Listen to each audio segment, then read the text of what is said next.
A lot of this isn't going to make sense to you, and I'm sorry about that. I'm just going to start at the beginning, with the house.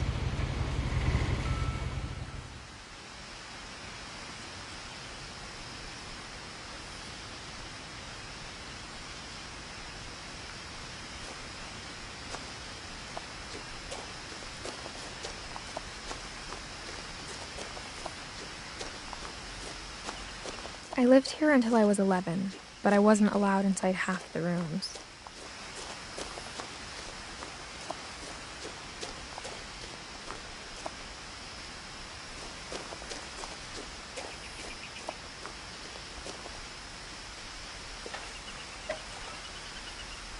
Inside the mailbox were bills from 7 years ago, marked urgent, open immediately.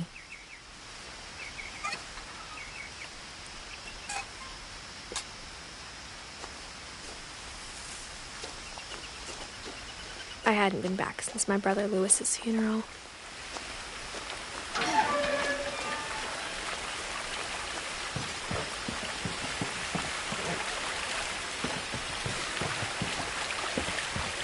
In her will, my mother left me a key, but didn't tell me what it unlocked. Maybe she thought I'd know. Or she thought that the mystery would be enough to bring me back.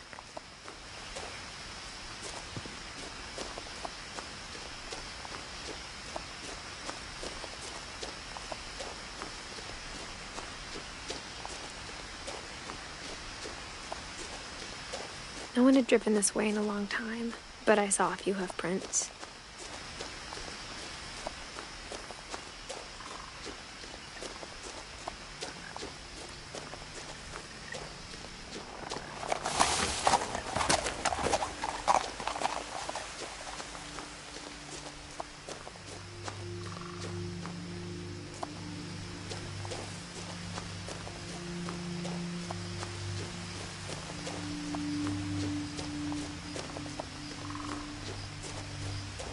But now I had questions about my family that only the house knew the answers to.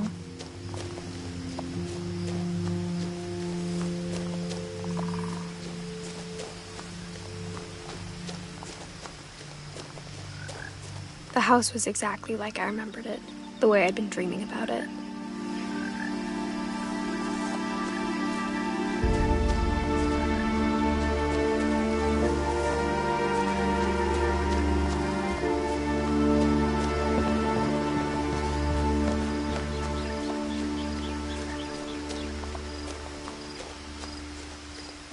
As a child, the house made me uncomfortable in a way I couldn't put into words.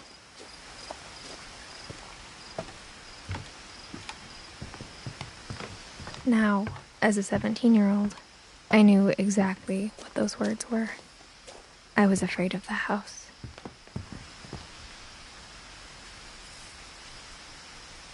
I hoped the key might unlock the front door. It didn't.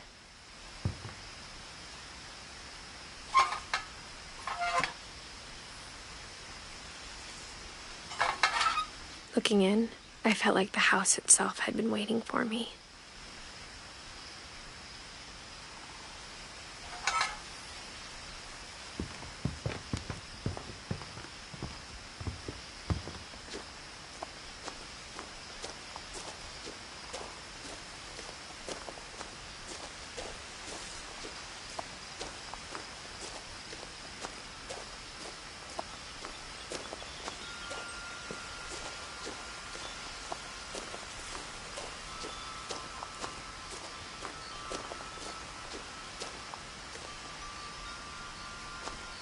The house felt like it had always been here. Even the swing set was older than my mother.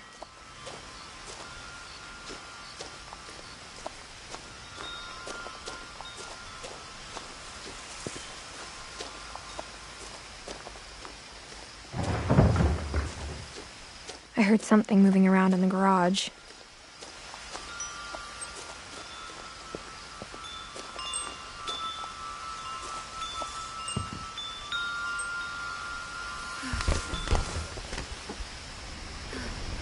Crawling through the doggy door used to be a lot easier when I was 11.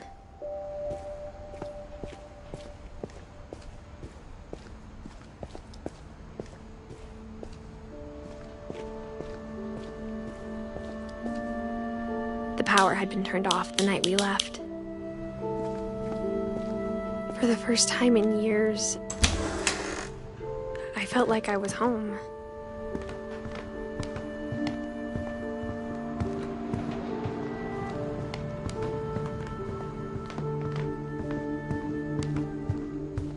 The table was still a wreck from the night we left. It was like a bomb had gone off, killing everyone but sparing the furniture. My mom was the only one of us who could imagine Great-Grandma Edie living in a nursing home.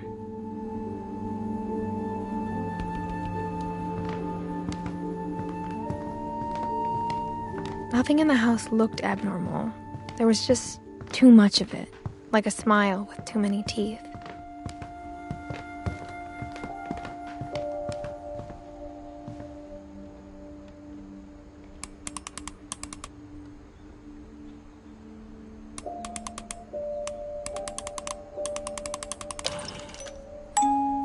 Great-Grandpa Sven built a music box for Barbara, along with the rest of the house. Mom always told me to stay out of the basement, so I wasn't too surprised when the key didn't fit.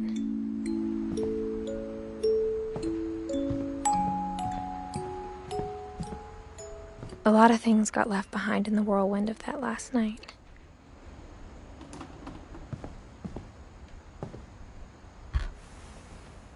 Edie told me once that every Finch who ever lived is buried somewhere in the library.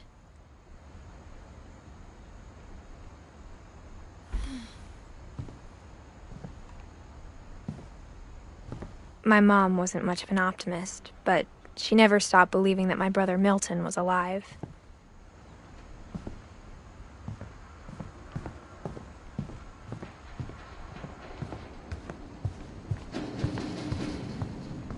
Instead of a family, there were just memories of one.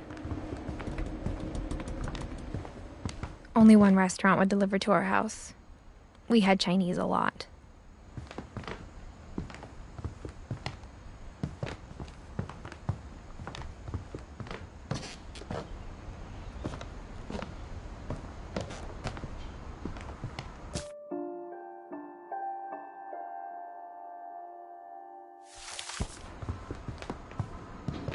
After Louis started working at the cannery, we all got pretty sick of salmon. Except our cat, Molly.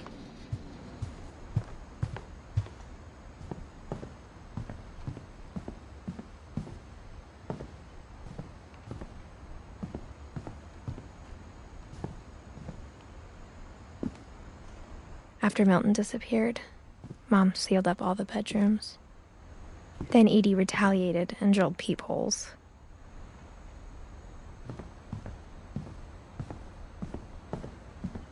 Whenever people ask me about my family, the first thing they always want to know about is Barbara.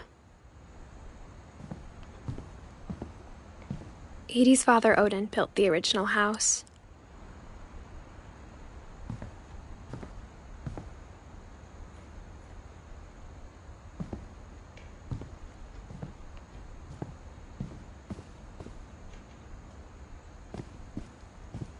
Mom must have locked the third-floor stairs on the night we left.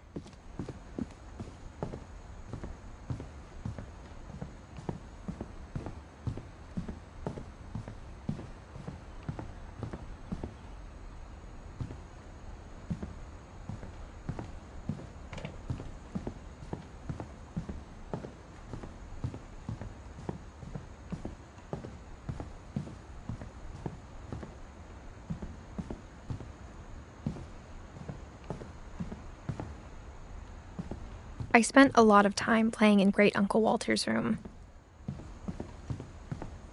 Louis told me there were secret passages, but I never believed him.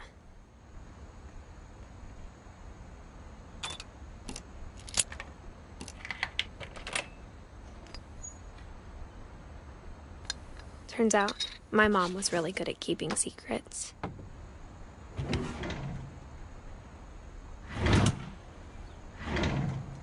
Now it was time to find out what my mom had been afraid of.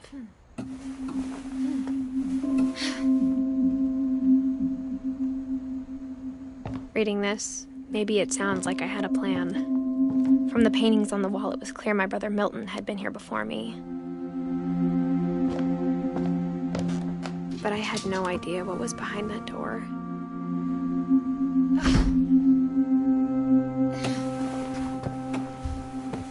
Just like I had no idea where all this was gonna lead. I grew up looking at Molly's room through the peephole. Molly's gerbil had a tiny bedroom with its own even tinier gerbil cage.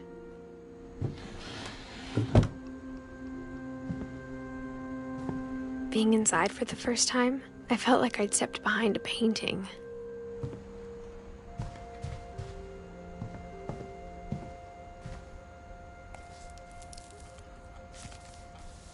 December 13th, 1947. Dear Diary, I'll be gone soon, but I wanted to tell somebody about what's gonna happen.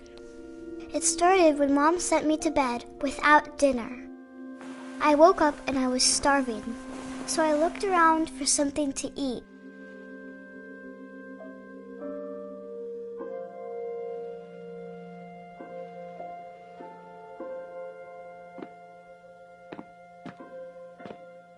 The gerbil food was dry, but I didn't mind it.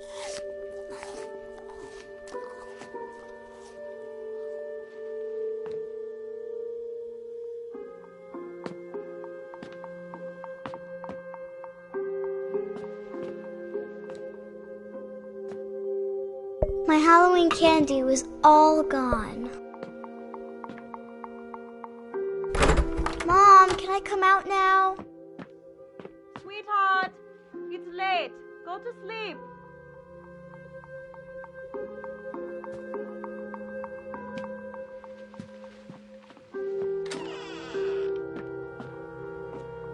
I kept eating and eating.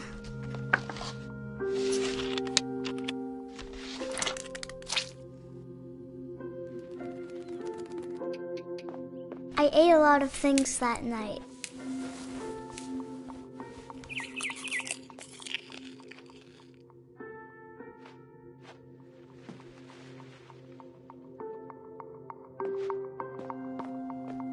Then I heard chirping outside my window. It was a barn swallow going back to her nest. I reached out for her.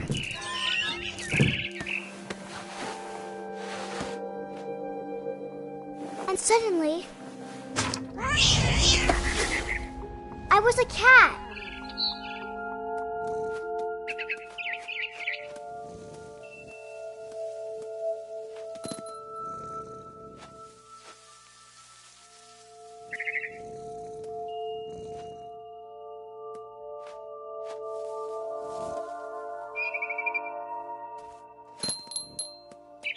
I tried to be quiet, but the bird was really scared.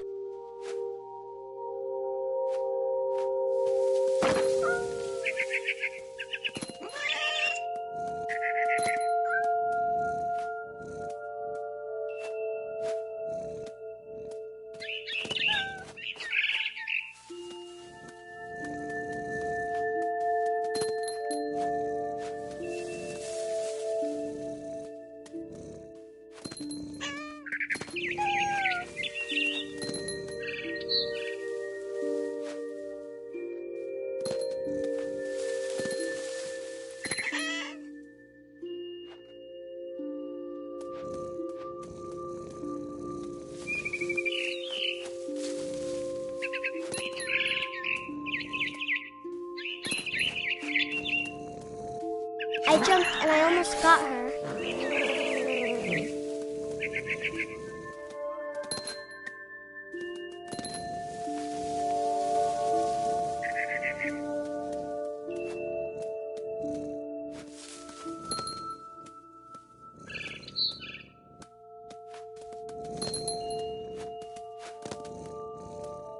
Now I was up in the big tree. I promised Dad I wouldn't climb it anymore. All I cared about was eating that mama bird.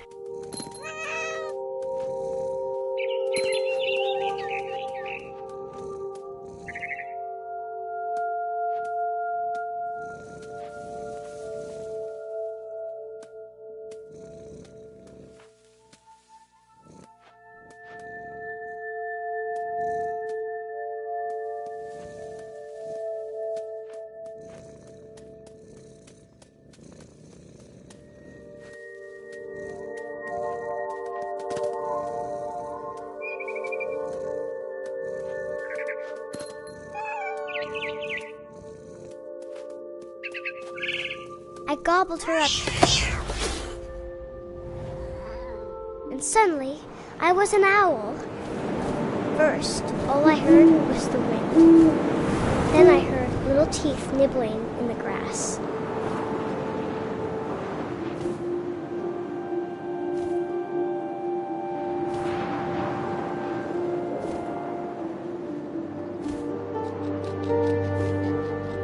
Rabbits.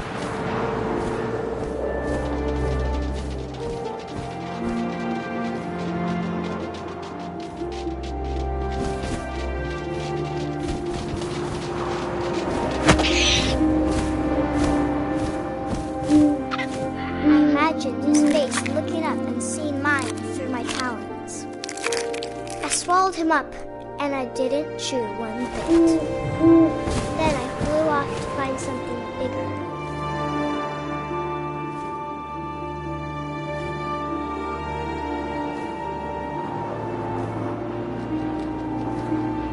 A mama rabbit.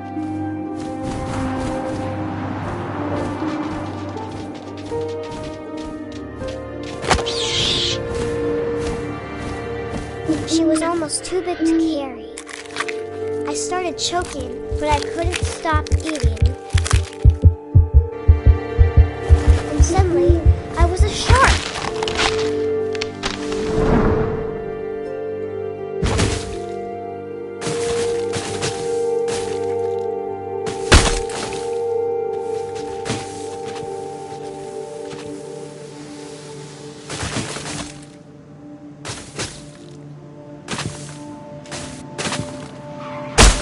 I rolled off a cliff and into the ocean.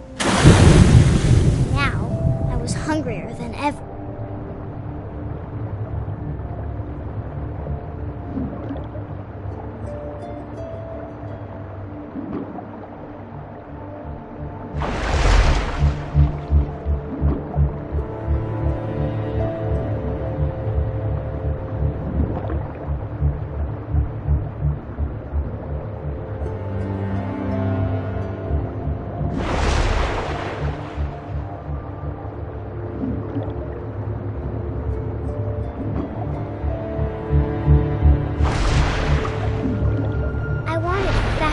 Juicy seals.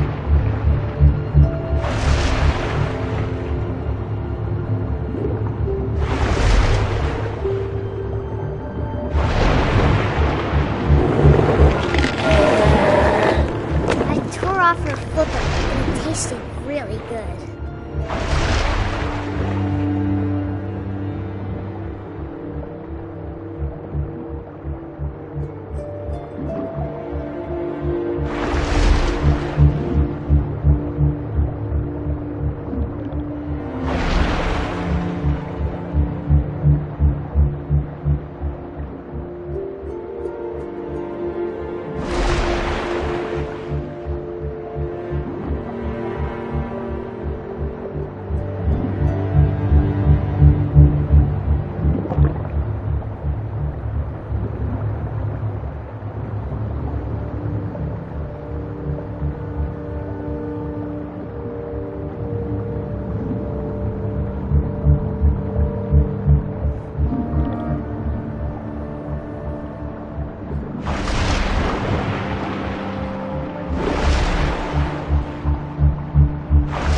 Grabbed on tight.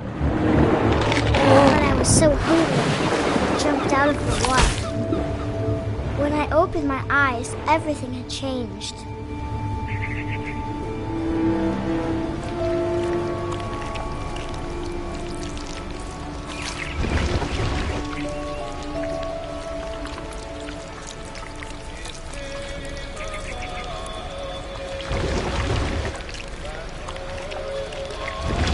I was a monster and I smelled people everywhere.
also, I didn't.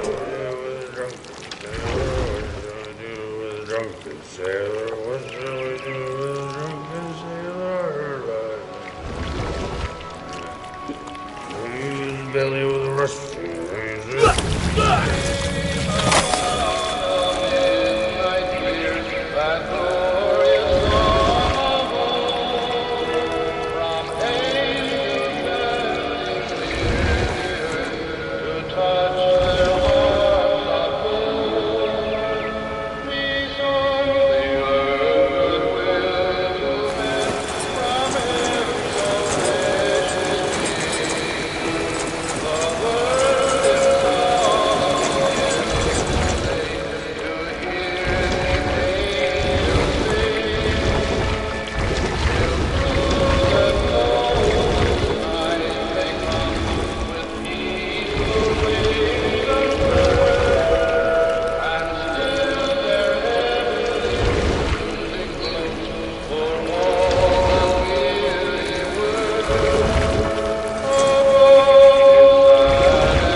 Passenger, I was still hungry. And to cross the water, I smelled something new. Something I had to have, so I swam towards it.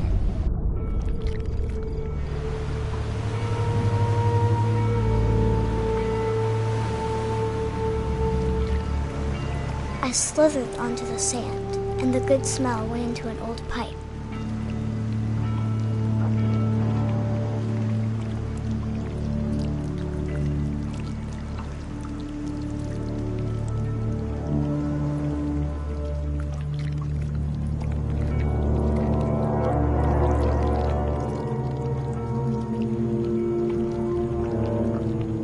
I got closer and closer.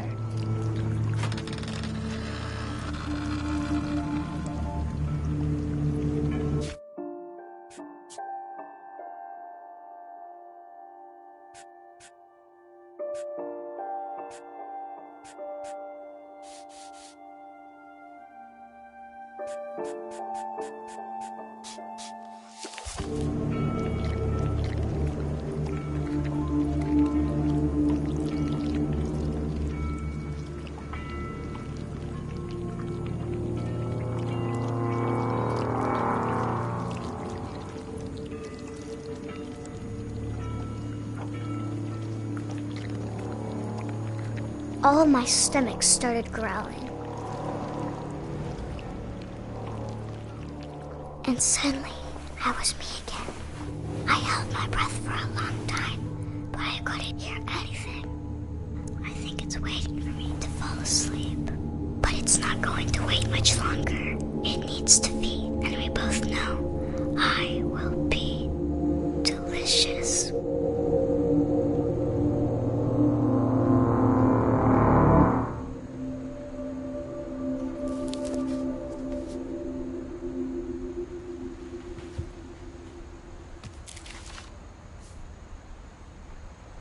I'm not sure if I believed all of that, but I'm sure Edie would have.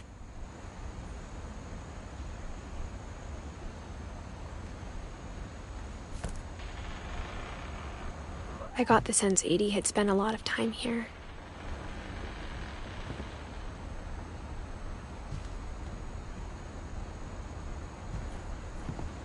I can't describe it, but I felt like some part of Molly was still here.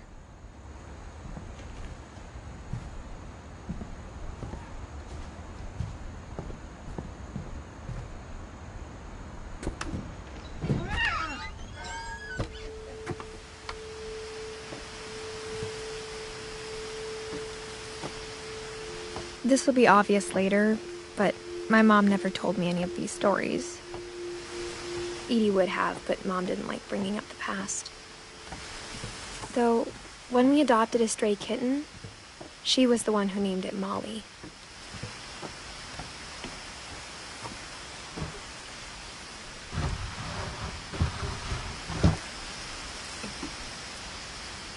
I spent a lot of time in Great-Grandma Edie's room.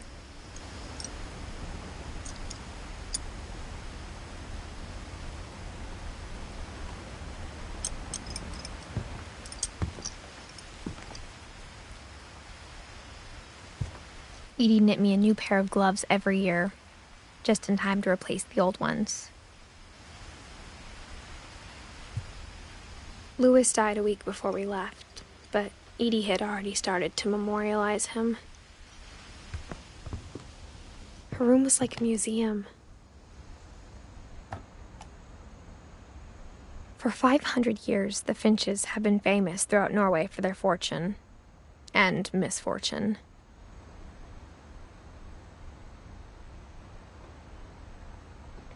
Odin Finch buries the latest victims of the family curse, his wife Ingeborg and their newborn son, Johan. On January 7th, 1937, he set sail with his family and his house, hoping to leave the curse behind. But 40-foot waves off the coast of Washington send the house and Odin to the bottom of the sea. Odin's daughter Edie, with husband Sven and baby Molly, step ashore on their new home, Orcas Island. Odin Finch is the first to be buried in the new family cemetery. His daughter Edie is already dreaming of a new Finch house.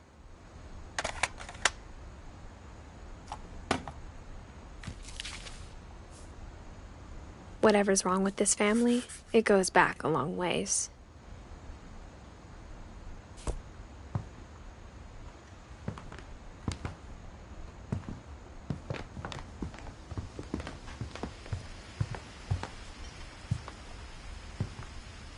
One summer, they evacuated the island, but Edie refused to go. For a few weeks, she was a celebrity.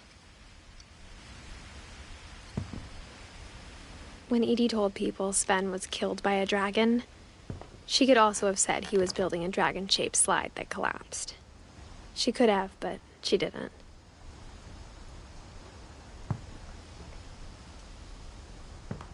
Even in her 90s, sometimes Edie seemed a lot younger than my mother.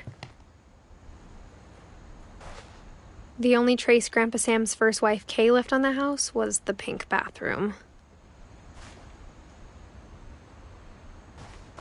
It was a pretty big trace.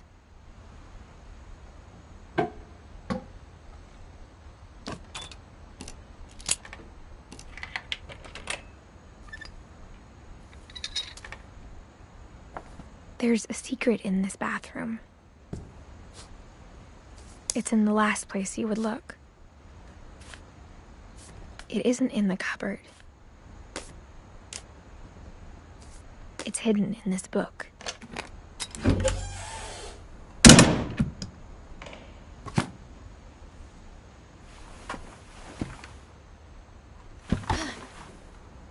Sven gave Sam an old camera he'd refurbished. He never put it down.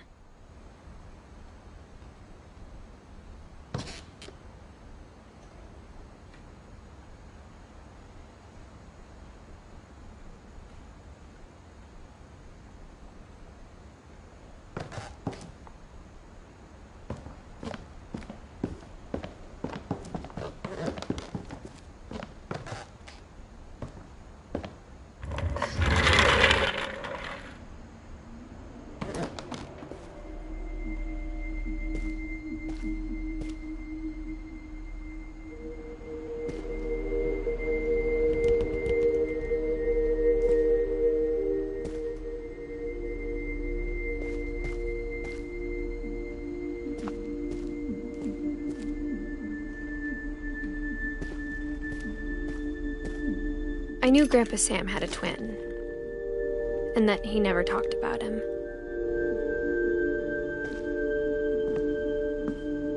I guess my grandpa didn't like history any more than my mom did.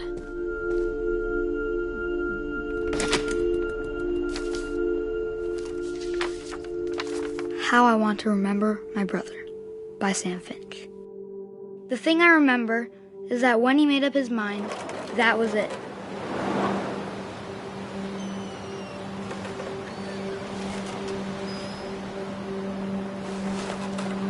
My brother said he'd die before he ate another mushroom, and he did.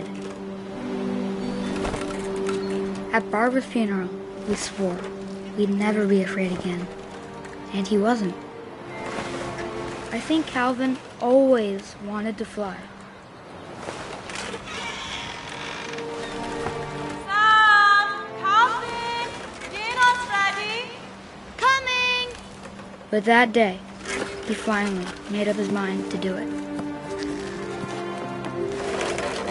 I told him going around was impossible.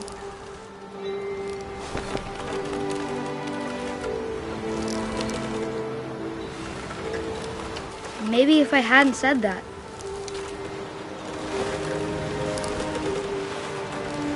Calvin! I'm not gonna tell you again!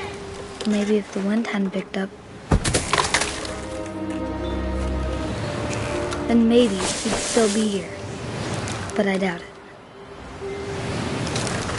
I think he'd already made up his mind. That's what I want to remember about my brother.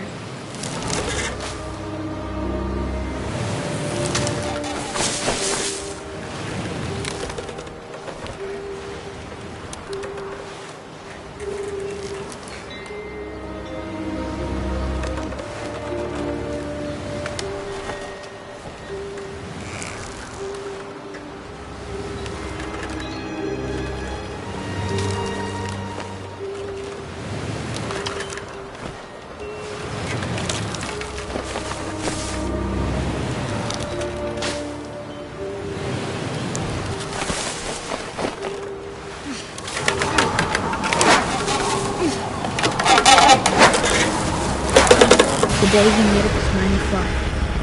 And he did.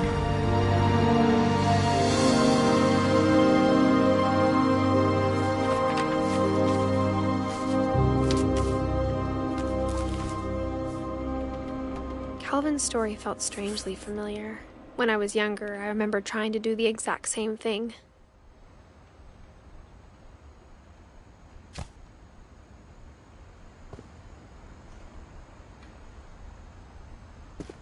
After the funeral, Edie roped off Calvin's half of the room.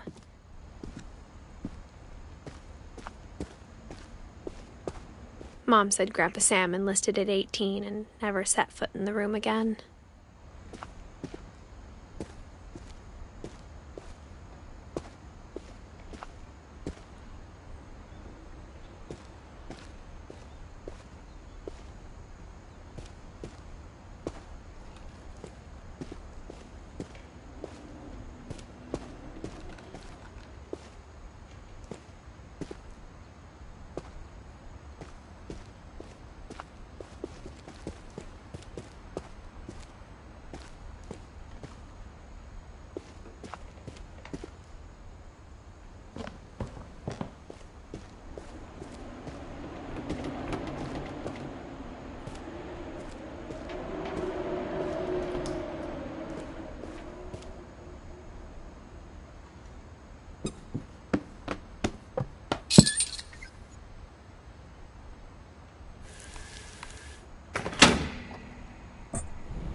The passages were a pretty tight fit. They'd obviously been built for smaller hands and bellies.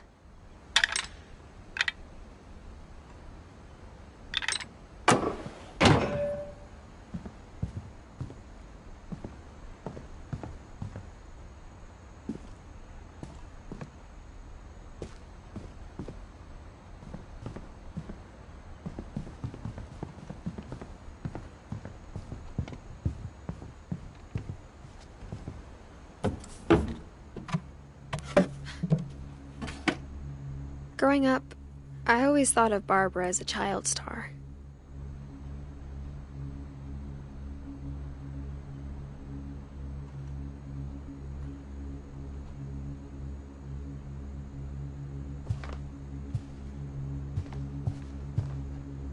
I never thought about how hard it must have been for her afterwards.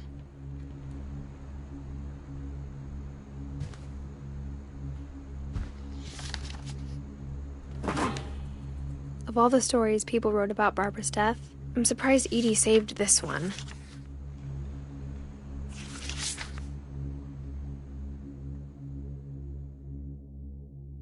Old Jack here with another ghastly tale inspired by America's most unfortunate family. I'm calling it The Surprise Ending of Barbara Finch. As a child star, Barbara was famous for her scream. Now at 16, she was all washed up. A has-been.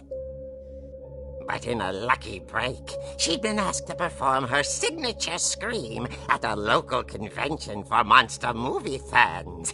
It was just the boost her career needed. Unfortunately, her scream hadn't aged well. Getting better. I think you just need the right motivation. Her biggest fan and current boyfriend, Rick, was about to demonstrate when... Now that was a great scream. It was Barbara's father, Sven. He'd slipped into a table saw and had to be rushed to the emergency room. So Barbara got stuck babysitting her youngest brother, Walter. Her convention comeback was cancelled. Okay, I'm hearing frustration, but I'm not hearing terror. What if I tried... A gang of hoodlums in Halloween masks have been terrorizing Orcas Island tonight. Police are urging residents to... That came from the basement. You're right! Also, I loved your delivery on that. Why is your basement door locked? Because my dad likes making puzzles and secret passages. There's a key hidden in the music box. The secret is to keep winding and winding until finally the key pops out. Thanks, babe. I'll be back in a sec. 20 minutes later, Rick hadn't returned. So Barbara went to look for him, right on cue. She reached for the music box.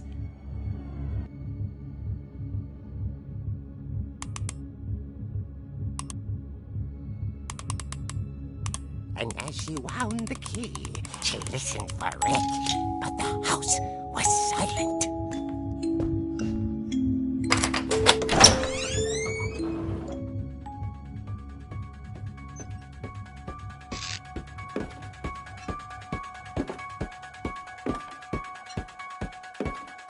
She found Rick's crutch and imagined the worst.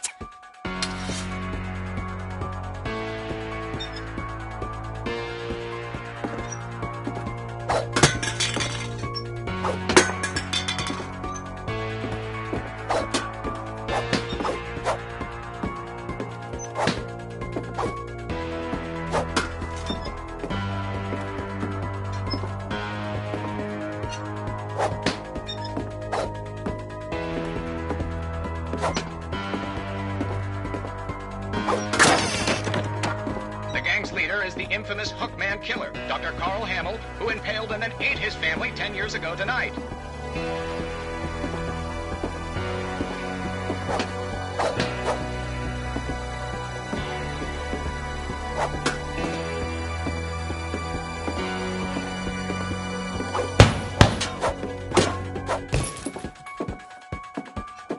The old fridge rattled and grew still. Oh, dear!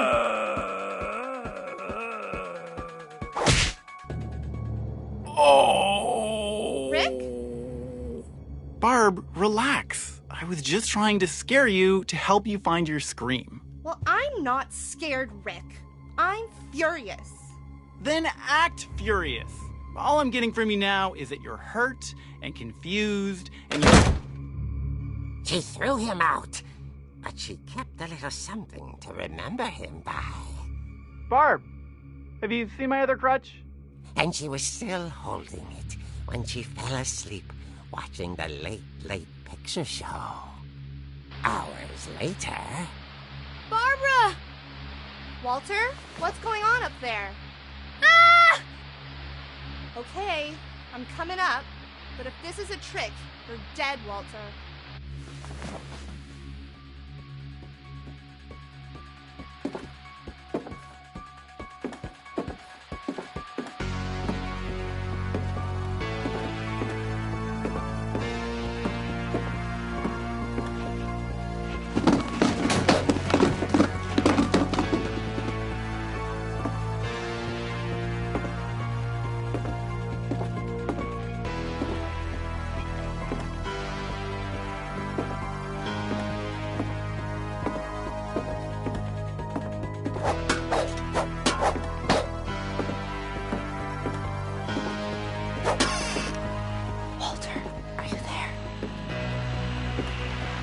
Walter vanished, but his bedside radio was still on. Orcas Island police describe the man as 6 feet tall, with a steel hook for a hand. Residents are urged to lock all doors and windows and notify the police of any suspicious activity. Barbara turned, saw the hook man, and was speechless. He was quite smashing.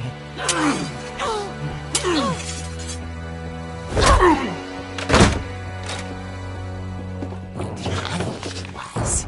He couldn't get enough of Barbara. Okay, Barbara, there's gotta be another way out of here.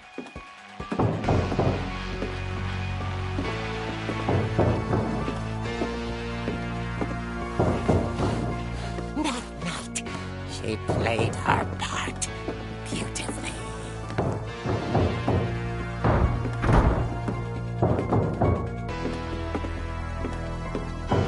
She thought about abandoning Walter, but just couldn't do it. Molly's door hadn't been opened in years. The hinges groaned.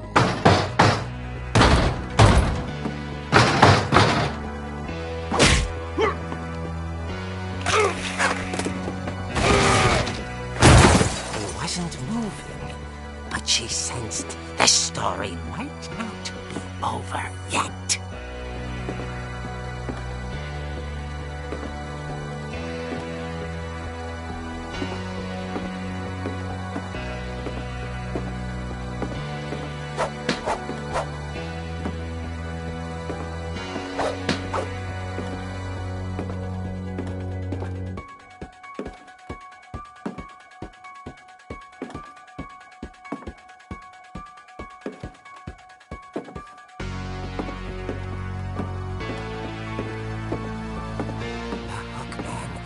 Vanished. She listened for his breathing, but all she heard was...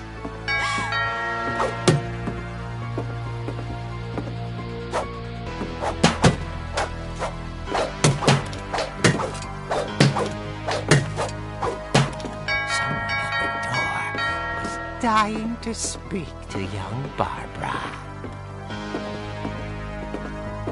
At the door, she heard whispering. Was coming from inside the house.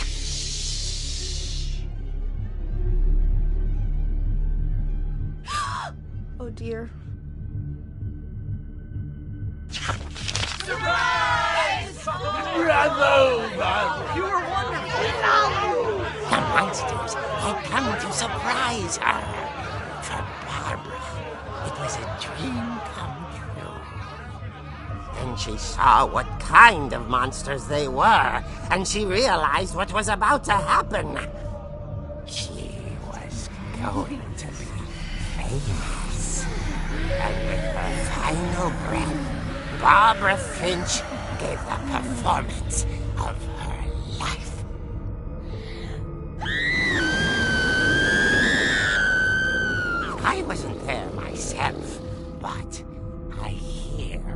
Barbara was magnificent.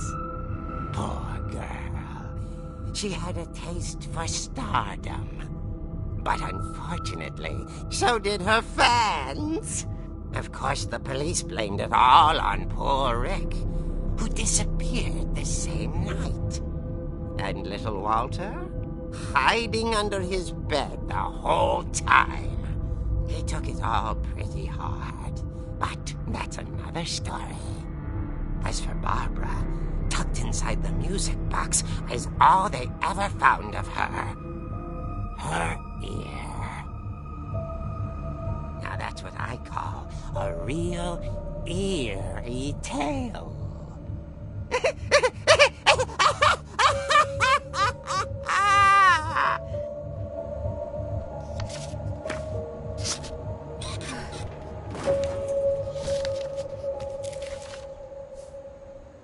Edie told me all Barbara wanted was to be remembered, as absurd as that comic was.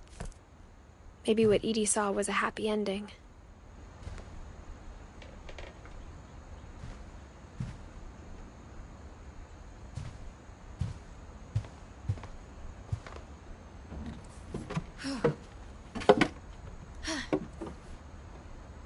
I guess now I know why Mom didn't like me playing with the music box.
Mom said the basement was off limits, unless I wanted another tetanus shot. I saw Edie sneak down to the basement once, carrying packages. I thought maybe she was hiding presents. It turned out she was hiding a lot more than that.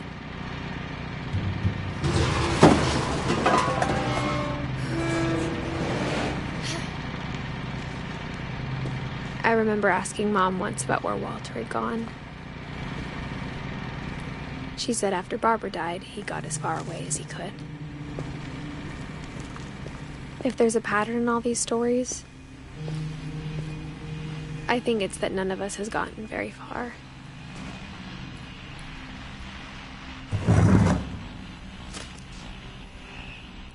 Goodbye, everyone. I can't believe I've been down here for 30 years.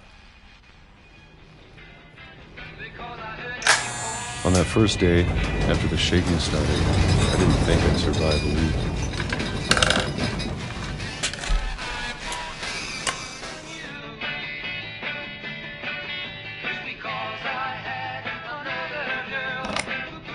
But after a few days, I settled into a routine.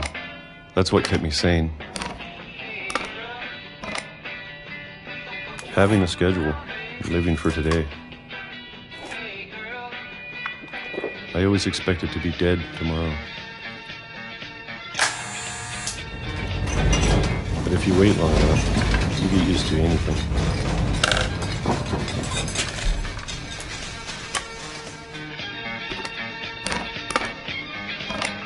Even a monster on the other side of the door starts to feel normal.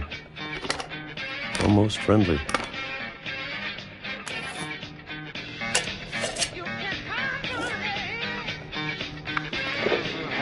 And then one day, everything just stopped. Whatever that thing was, it was gone. Maybe you got tired of waiting. Or maybe I just got tired of being afraid.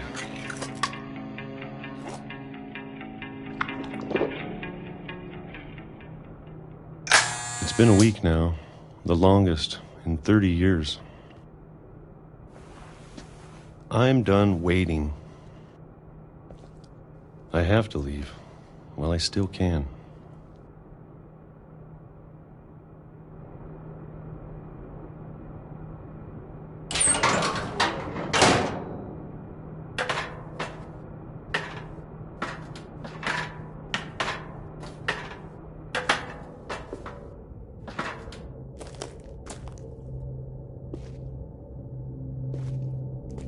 I know it's out there, somewhere.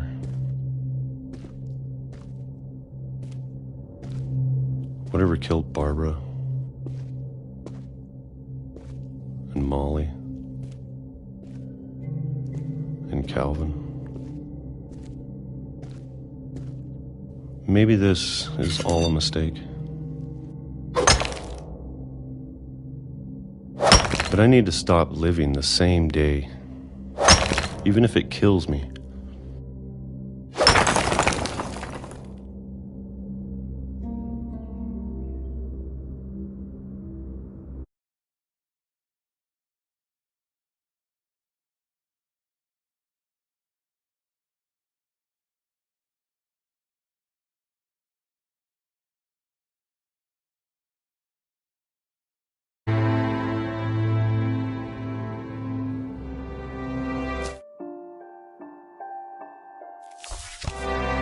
Whatever's out there, I want you to know I'm ready for it.